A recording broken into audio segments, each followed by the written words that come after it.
ይህ ታሪክ ለሚሰማው ሰው የማ ልብ ወለድ ወይም ጥሩ የፊልም ታሪክ ነው ብሎ ቢያምንም አይፈረድበትም። ነገር ግን ይህ ታሪክ አንድ ራሱን ቫምፓየር ነኝ ብሎ በማሰብ የተለያዩ አሰቃቂ ነገሮችን ሲያደርግ ስለኖረው ሰው የሚያወራ እውነተኛ ታሪክ ነው። ውድ ቤተሰቦቼ እንዲሁም አዲስ ሆናችሁ ይህን ቪዲዮ የምትመለከቱ ሰላማችሁ እንደ ሁልጊዜው በያላችሁበት ይብዛላችሁ እያልኩኝ ዛሬም እንደተለመደው በአዲስ ታሪክ መጥቻለሁ። ይህን ቪዲዮ ተመልክታችሁ ስትጨርሱ በኮሜንት ላይ የተሰማችሁን ሀሳብ እንድታጋሩኝ ከወዲሁ እየጠየቅኩኝ ቪዲዮ ከተመቻችሁ ላይክ በማድረግ አዲስ የሚሆናችሁ ሰብስክራይብ እያደረጋችሁ ይህን ቻናል ተቀላቀሉ እያልኩ ወደ ታሪኩ ልለፍ። ማልኮም ዲቪን ይባላል። 1974 በፔንሲልቫኒያ ነበር የተወለደው። እናቱ ኤቭሊን ዲቪን እጅግ አክራሪ ሃይማኖተኛ ሴት ስትሆን አባቱ የከባድ ሹፌር አሽከርካሪ በመሆኑ በአብዛኛው ቀን በቤት ውስጥ አይገኝም። ወደ ቤት ቢመለስ እንኳን ብዙ ጸጥታ በሰፈነበት ቦታ ወይም በጋራጅ ውስጥ ስለሚያሳልፍ እምብዛም ከቤተሰቡ ጋር ጊዜ አያሳልፍም። ኤቭሊን ዲቪን ካደገችበት ጥብቅ የቤተሰብ ቁጥጥር ሁኔታ በመነሳት እሷም ልጇን በዛው መንገድ ለማሳደግ ነበር ፍላጎቷ። ኤቭሊን እጅግ ሃይማኖተኛ ከመሆኗ የተነሳ ብዙ ዓለማዊ ነገሮች እርኩስ መንፈስን ወደ ቤታችን ያስገባል በማለት ማልኮምን ፊልም እንዳያይ እንዲሁም አሻንጉሊቶችን ሳይቀር እንዳይጫወት ተከለክለው ነበር። ህፃኑ ማልኮም በልጅነቱ ማየት የሚፈልገው የልጆች ፊልም ወይም የአሻንጉሊት ጨዋታ በመከልከሉ ወደ መጽሐፍ ማዘንበል ጀመረ። አባቱ ዋልተር ዲቪን ደብቆ የሚያስቀምጣቸውን መጽሐፍቶችን እያወጣ ማንበብ ጀመረ። እነዚህ መጽሐፍቶች አስፈሪና ስለ መናፍስቶች እንዲሁም ስለ ቫምፓየር ታሪክ የሚያወሩ ነበሩ። ማልኮም በተለይም በቫምፓየር ታሪክ ቀልቡ ይሳባል። አባቱ ብዙ ጊዜ በቤት ውስጥ አለመኖሩን ተከትሎ መጽሐፍቶቹን እያወጣ ማንበቡን ቀጠለ።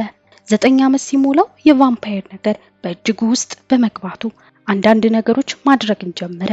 መጽሐፍቶች ውስጥ ካነበበው ነገር በመነሳት የቫምፓየሮችን ባህሪና ድርጊቶችን ለማስመሰል ይጥር ነበር። ነጭ ሽንኩርትን መሸሽ ጀመረ።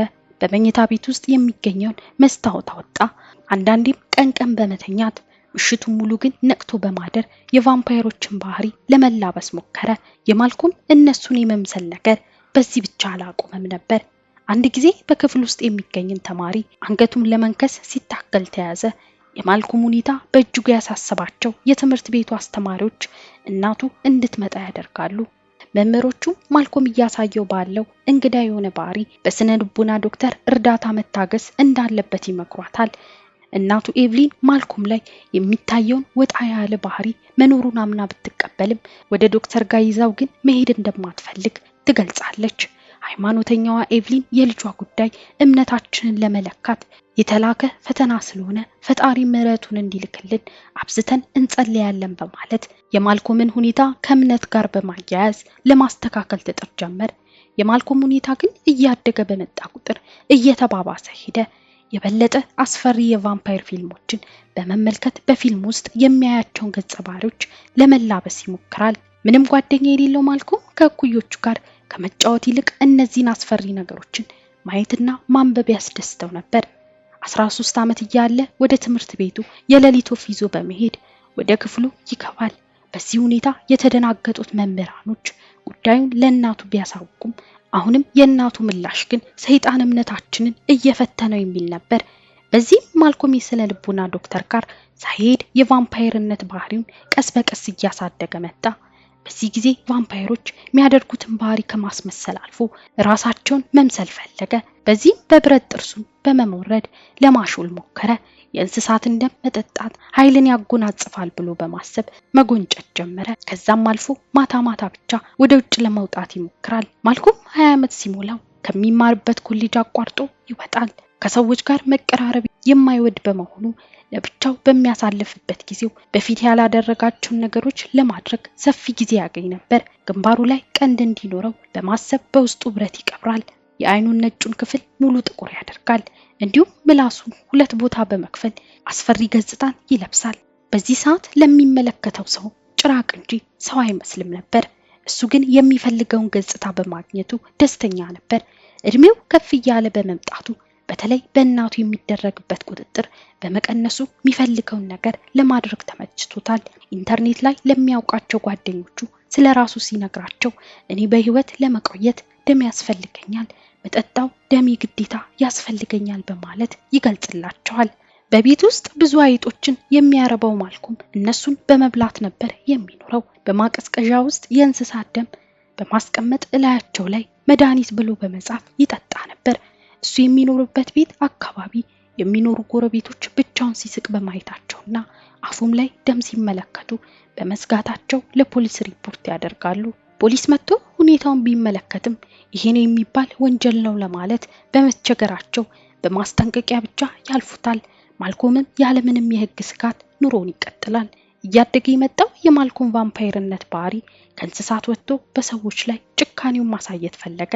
በዚህም በቀዝቃዛው የጥቅምት ወር 2002 ዓ.ም ምሽት ላይ አደን ወጣ። ሌና ሃርት የምሽት አስተናጋጅነት ስራዋን ጨርሳ ወደ ቤቷ በመመለስ ላይ ነች። ሰዓቱ በመምሸቱ መንገዱ ሰው የማይታይበት ጭር ያለ ነበር። ሁሌም በዚህ ሰዓት የምትመላለስበት መንገድ በመሆኑ ያለምንም ፍራቻ ትጓዛለች። ማልኮም ጥቁር በጥቁር ለብሶ በኮት ውስጥ የተለያዩ ስለት በመያዝ ለረጅም ጊዜ መውጫና መግቢያውን ሲከታተላት የነበረውን ሌና ሃርትን ይጠባበቃል። ሌና ማልኮም ካለበት አካባቢ ስትደርስ በፍጥነት ከኋላዋ በመያዝ ያንቃታል። የበለጠ ጨለማ ወደ ሆነ ቦታ ይዟት በመግባት ወደ ጀርባዋ ተጠክቶ አንቺ ተመርጠሻል፣ የመጀመሪያዋ መስዋዕት ነሽ በማለት ከተናገረ በኋላ አንገቷ ላይ በያዘው ቀጭን ስለት ይወጋታል። በመቀጠልም በቀጭን ቱቦ ከአንገቷ የሚፈሰውን ደም ወደ ትልቅ ብልቃጥ ያንቆረቁረዋል።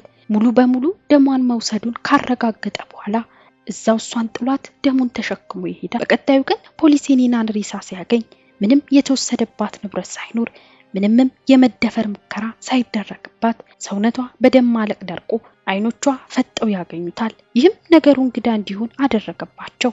ማልኮም ለመጀመሪያ ጊዜ የቀመሰው የሰው ደም ይበልጥ እርካታ ሰጥቶታል። በዚህም ከ2 ሳምንት በኋላ ለሌላ አደን ይሰማራል። ቀጣዩ ተጠቂ ዳረን ብሩክስ የተባለው የ38 ዓመቱ ፎቶግራፈር ነበር። ዳረን ፎቶ የማንሳት ስራውን የበለጠ ለማሳደግ ጭር ያሉና የተረሱ ቦታዎች መሄድ ያዘወትር ነበር። ጭርና ዝም ያለ ቦታ ደግሞ ለማልኮም አደን ተስማሚ ቦታ ነው። እንደተለመደው ዳረን ለስራ ወደ አንድ ጭር ወዳለበት ቦታ መጣ። ማልኮም ሲጠብቀው የነበረው ሰው ጋር ተገናኘ። የምስኪኑ አስተናጋጅ ጣም ለታታሪው ፎቶግራፈርም ደረሰው። ማልኮም ተመሳሳይ ግድያ ፈጸመ። ከ3 ቀን በኋላ የዳረን ሬሳ ተገኘ። ልክ እንደ ቀድሞ ግድያ በተመሳሳይ ሁኔታ ነበር በፖሊስ የተገኘው። ይህን አንድ አይነት ያገዳደል ሁኔታ አንድ ሰው ሊያደርገው እንደሚችል በፖሊስ ቢጠረጠርም ማን እንዳደረገው ለማወቅ ግን ፍንጭ ማግኘት አልቻሉም። የሰዎችን ደም መጠጣት ለማልኮም እጅግ እርካታን የሚሰጥ ነገር ሆኗል። የሁለት ሰዎችን ነፍስ አጥፍቶም ሶስተኛውን ሰው ለማፈላለግ የማዘንም የሚራራ ልብ አልነበረም። ሶስተኛው በእቅድ ውስጥ የገባው ሰው ጆርዳን ሬስ የተባለው ጎዳና ተዳዳሪ ነበር። ጆርዳን የ52 ዓመት ሰው ሲሆን ብዙ ጊዜ ማልኮም ከሚገኝበት አፓርታማ አካባቢ ነው የሚተኛው። ይህንንም ማልኮም በሚገባ አጥንቶታል። ፎቶ አንሺውን ከገደለ ከ5 ቀናት በኋላ ምሽት 7 ሰዓት አካባቢ ማልኮም ጎዳና ላይ ተኝቶ ወደሚገኘው ሰው የተለመደ አለባበሱን ለብሶና ስለቱን በመያዝ ያቀናል። ጊዜም ሳያጠፋ ሰውየውን ለማጥቃት ይሞክራል። እንደ ከዚህ ቀደሙ ቀላል ያልሆነለት ማልኮም ከጆርዳን ጋር ትግል ይጀምራል። ጆርዳን የደረሱልኝ ጥሪ በማሰማት እሪታውን ያቀልጠዋል። በመጨረሻም ግን ጆርዳን እጅ ይሰጣል።